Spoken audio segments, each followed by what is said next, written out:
My humble respect to Guru Mahan, Guru Piran Sivasankaran, Guru Piranyu, fellow Jnanis. I'm going to continue with Mahan's chapter 29 with a little bit more details. If you see in the last two satsangs, I spoke about the kind of visions that people get and the reasons for visions, whether it's celestial beings or they see all kinds of shadows. And I mentioned that,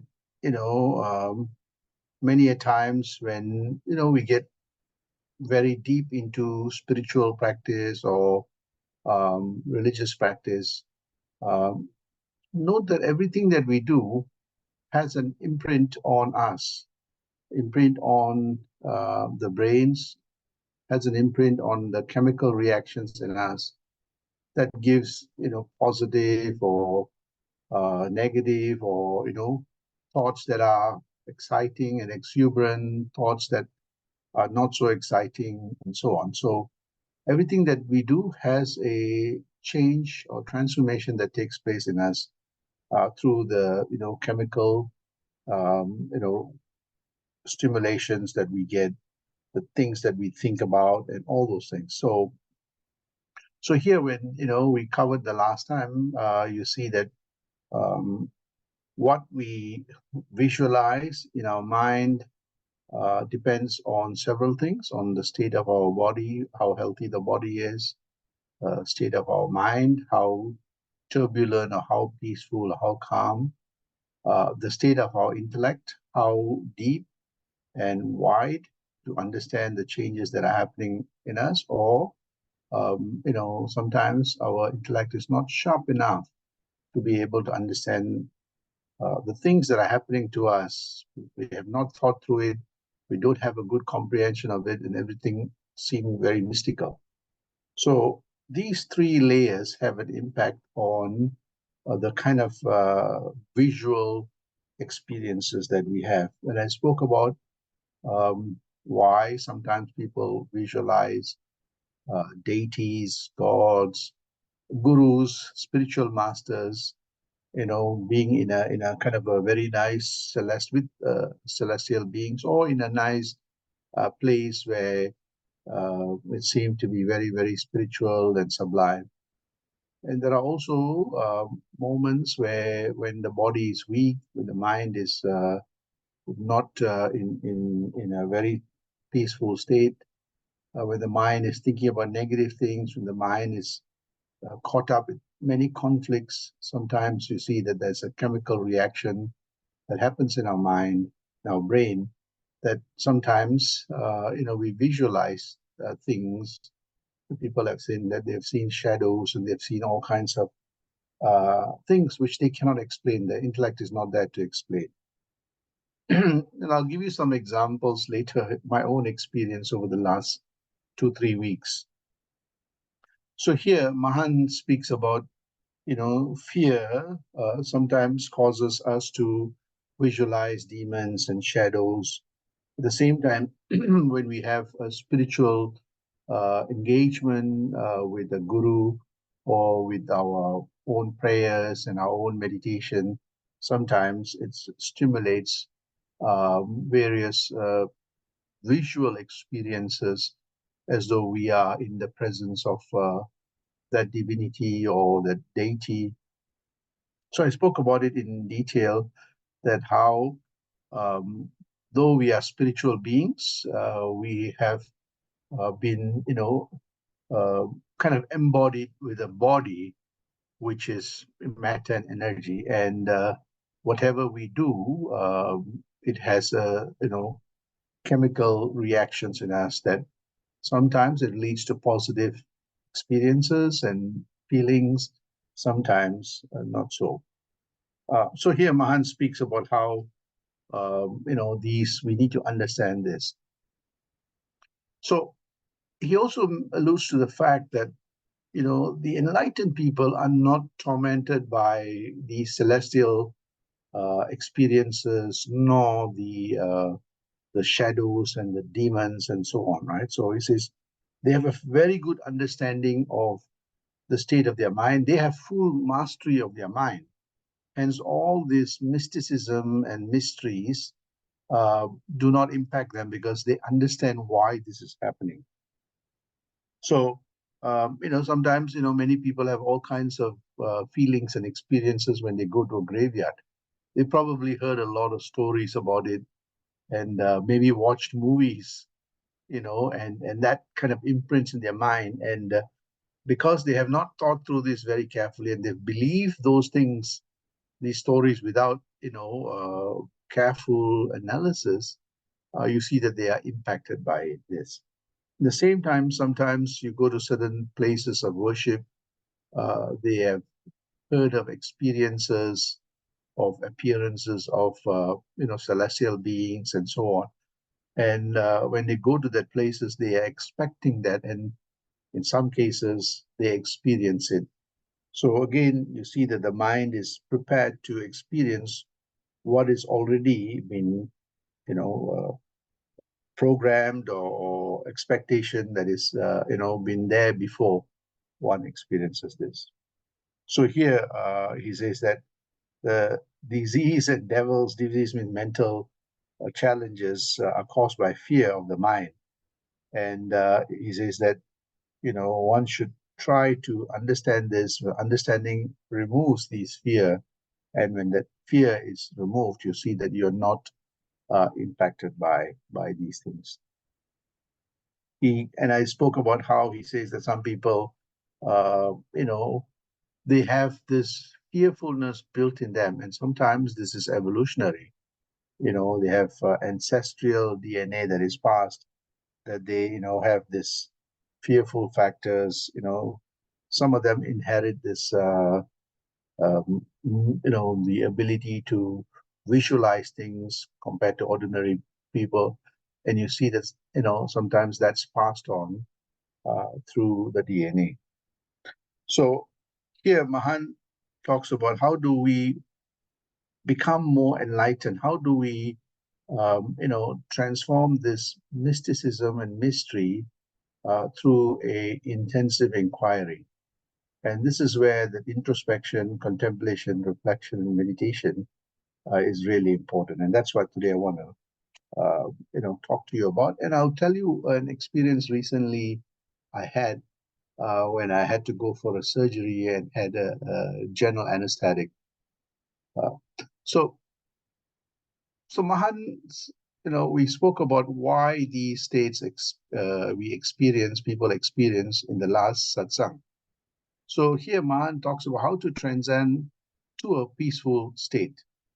So how do we do this? And this is where he says that one needs to fully understand every thought that is passing through the mind, whether you are seeing the material world or whether you are experiencing things in your mind, even though your eyes is closed, or even though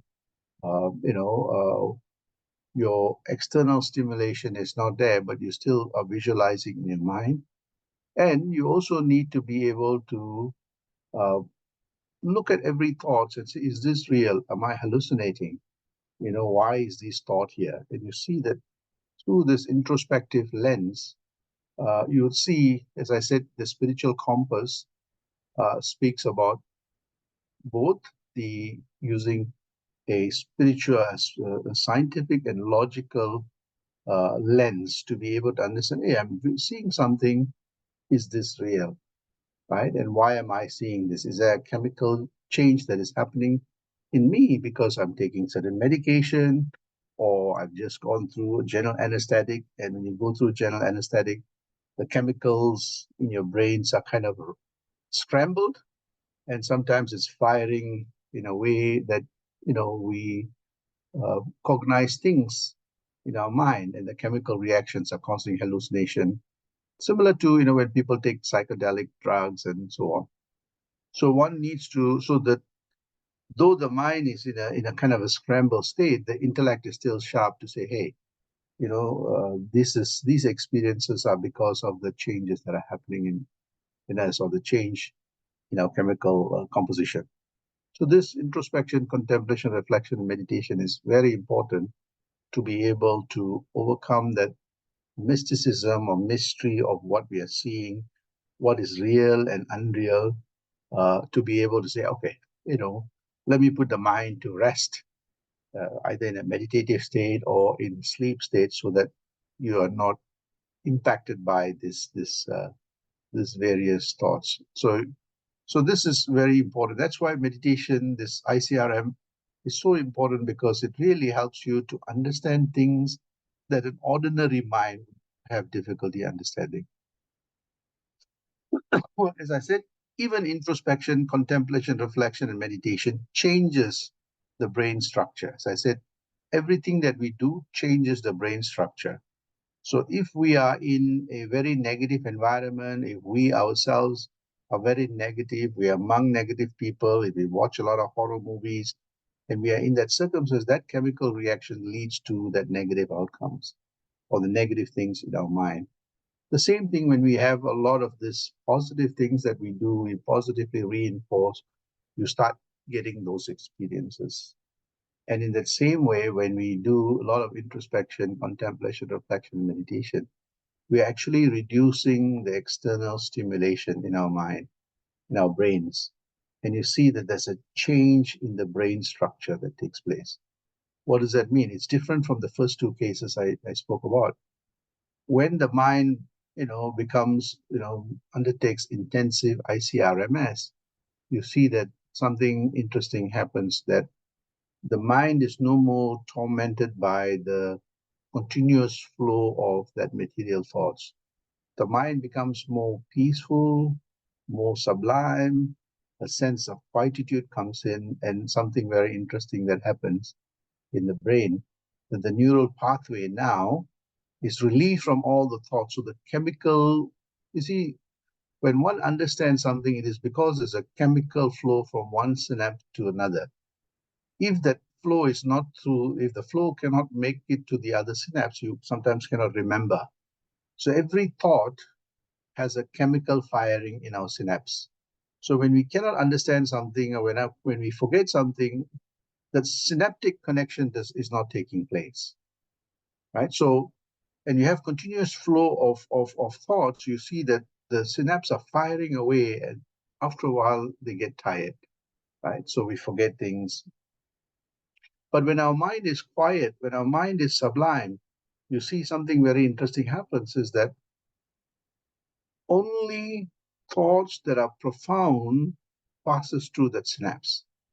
And when that happens, you see that the synaptic connection becomes much more deeper and much more stronger. And when it becomes more stronger, your mind would not waste its energy on the thoughts that are flowing through. The mind deepens, the bandwidth of analysis jumps up. So you move from a 2G to 5G, 6G. What happens here is that there's a change that happens in the brain structure. In the end of each of our synaptic connection, there is something called telomeres. So they become longer and more deeper. So it's like two synapses that are sitting like that, and it starts reaching out, and it has a flow of like a highway. And that is why we see that the complex nature of, the complexity of life and the subtlety of life, the brain now has the capacity to understand and analyze and become aware. And you see that because the highway, the bandwidth is much more broader, that it is able to understand the most subtle things, most profound, most subtle things in a very profound way. Before, it is very noisy and the depth is not there. So you see that those who meditate intensively for many, many years, their brain structure is very different. You see that they are more calmer, they are more peaceful, more quieter. When they speak, it's more profound because it's all, and they have that sense of collectedness. And you see that, this is something that I've been writing about recently on the Japanese philosophy, the Shinto and the Zen Buddhism philosophy, that you become more and more connected to everything. not disconnected, but become more and more connected, but in a calm and a cool way. So you see that whatever we do changes the brain structure. So the case one is when we are always negative and, we see that the brain structure becomes, is restructured to reinforce that negativity, and you visualize all kinds of things. In the same way, when we get caught up so deeply into, ritualistic practice and all those things, the brain rewires in such a way, and we visualize different things. But when the brain, when the mind is doing this ICRMS, including the service, you see that the brain is rewired in a different way. The brain becomes more and more universal, more and more wholesome, more in what Swamiji called paripurnam, wholesome, deeper, more and more a sense of quietude, yet very, very profound. So, and you see that the first two cases, even though you are in an environment that these things are there, you're able to understand, analyze, and it doesn't impact you. So we see that a sense of, these reinforcement that takes place in our brain gives you a more peaceful, sense of patience and expansion, awareness of the self, a more complete and enlightened. And you can actually sense your own true reality that transcends your body experiences. And that's why you see Swamiji in the quote, he says, "In the flames of my tapas." Tapas means the deep ICRMS of awareness, I attain my own self. So you don't see shadows, you don't see celestial beings, but you experience your own inner reality, your own conscious state, your own divine state. So again, this is the third case that one experiences in the mind. It's no more that external kind of visual things that are being imprinted, but it's actually more internal, and you experience a more universal experience of your own true reality. So this is something that you see when you're practicing for many, many years. You start over time, you start experiencing this. If you read many of the great saints and sages, they also talk about this experience.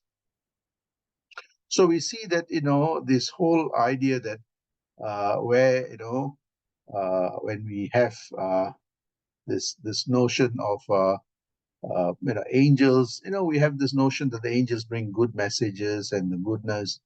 And the same thing, demons, the shadows brings anxiety, trouble, challenges.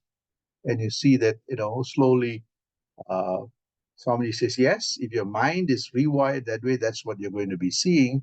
But in good and noble and inspirational people, life, the spirit, they among the spiritual people, you see that, they become more and more, in reinforcing that positivity. And you see that in people who are, uh, more vindictive, more destructive, more harsh, you see that they get all kinds of demons that are happening in their mind. And this is what we see, that the state of our mind actually impacts the quality of our mind. The things that we do, if we are more noble, if we are more graceful with our thoughts, it's not just meditation that matters. It is actually what follows through after that meditation.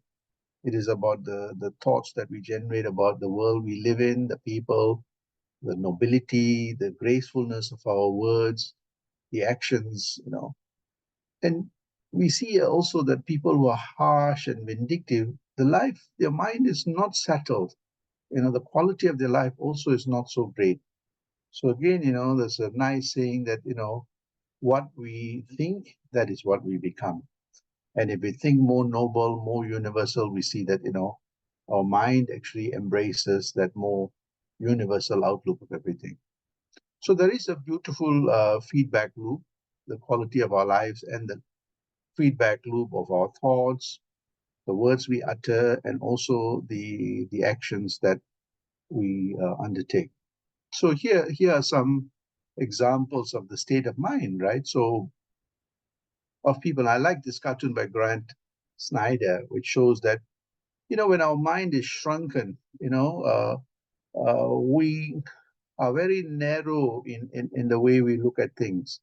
We're very, very critical, and so sometimes we see that, we don't fully think through things and we forget, our mind is more, as what Sri Krishna says, the mind is attained something called karpanya dosha. That means the dosha means is not so good. He says the shrunkenness of the mind that brings, all the challenges of life, right? So again, we see that.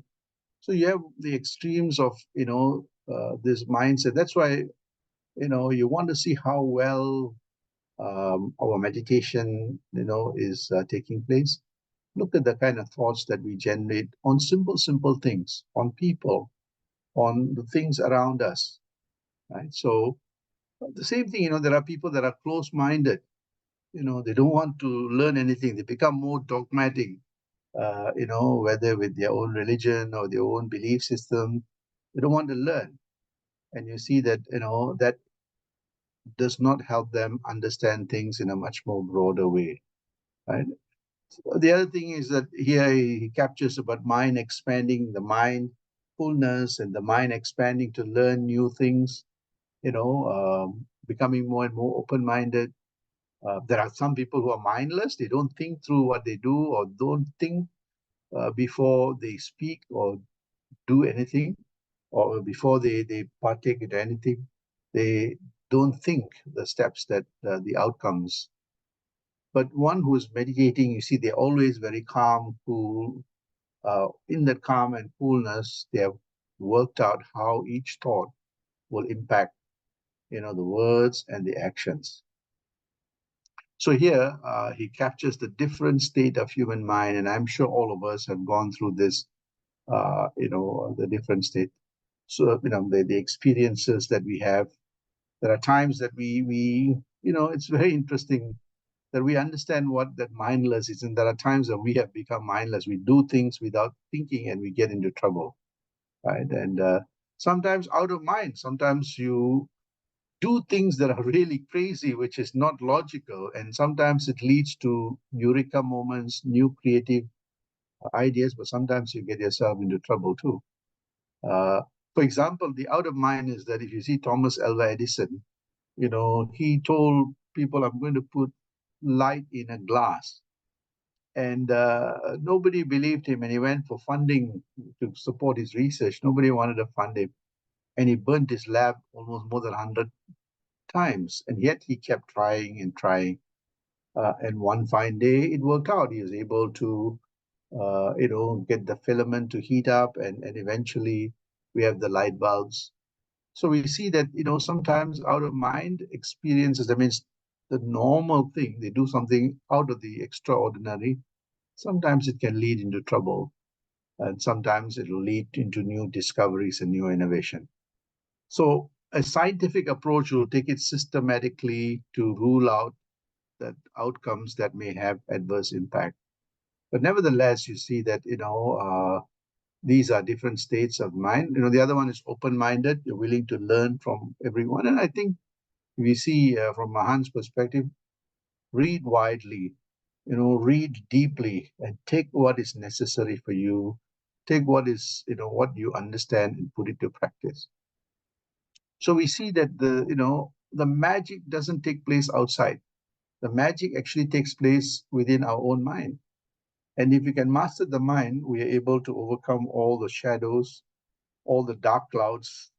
Yes, the shadows and dark clouds may be there in our lives. We'll be able to transform them into, uh, the shadows as a shade for us, and the dark clouds as what follows dark clouds is actually rain that nourishes us.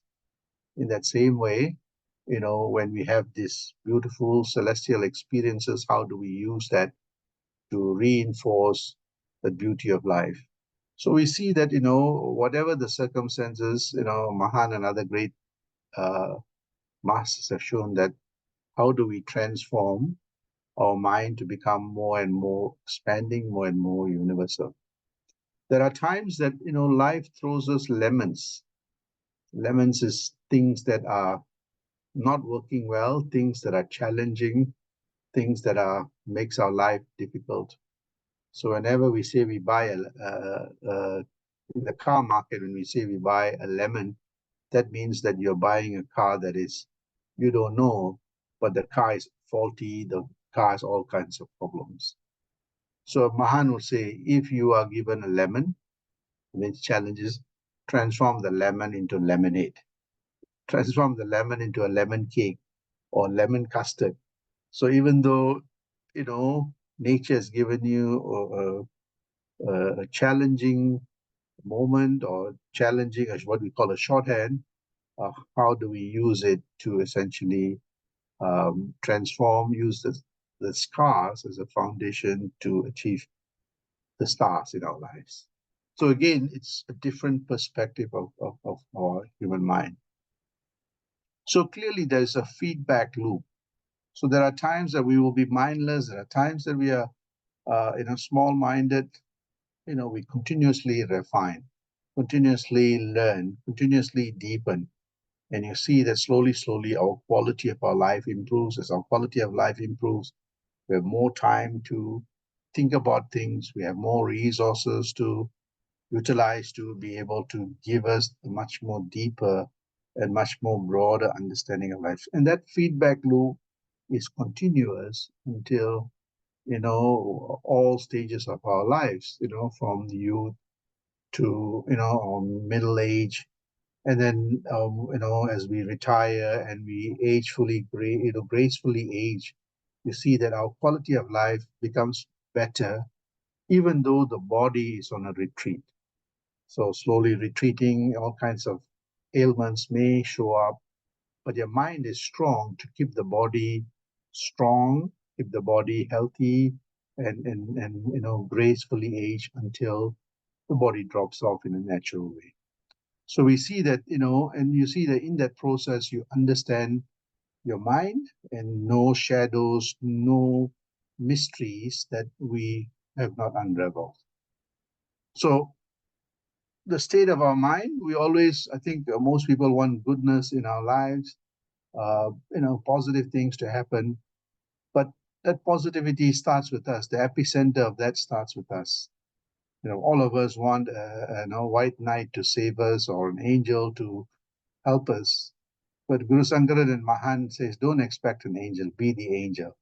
So one needs to, and the angel comes only when our mind is transformed. When our mind is transformed, have the can-do attitude, an inspirational mind, a mind that is, have got the wisdom, knowledge, the search for truth, the viveka and vairagya, you see that no demons will haunt us. No challenges will impact us. Even the Titanic of a problem will be able to dissolve it and use it as a combustion for an enlightened living. And this is what Swamiji says here in this book, that, these apparitions and, things do not impact one who is enlightened. These are things that does not impact, someone who fully understands why this is happening. Santosha.